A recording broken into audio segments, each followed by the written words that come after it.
దగ్గర అది పటాలు వేస్తున్నారంటే మేము చూడడానికి అయితే వెళ్తున్నాము.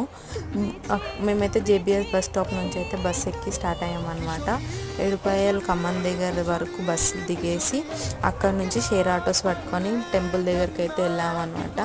మేము వెళ్ళేసరికి ఆల్మోస్ట్ మార్నింగ్ 8 o'clockకి స్టార్ట్ అయితే అక్కడికి వెళ్ళేసరికి 12:30 అయింది. ఇది వచ్చేసి పటాలు అన్నమాట. నేనైతే ఇది ఫస్ట్ టైం ఎక్స్పీరియన్స్ చేశాను. నాకు అసలు దీని గురించి తెలియదు. దుర్గమ్మ పటాలు అంటారంట.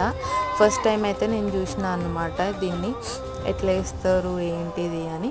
మేము అక్కడ పటాలు అయిపోయినాక దుర్గమ్మ దగ్గరికి వెళ్ళి దర్శనం చేసుకొని మేము రిటర్న్ అయ్యేసరికి నైట్ 9 o'clockకి అయితే మేము ఏడుపాయలు ఖమ్మం దగ్గరికి వెళ్తే అయితే అక్కడ ఒక్క బస్సెస్ వస్తలేవని మళ్ళీ షేర్ ఆటోలో పట్టుకొని మెదక్ వెళ్ళి మెదక్ నుంచి మేము డైరెక్ట్ సికింద్రాబాద్ బస్ ఎక్కినాం అనమాట. బస్సు అయితే చాలా అంటే చాలా స్లోగా తీసుకెళ్ళిండు. మేము సికింద్రాబాద్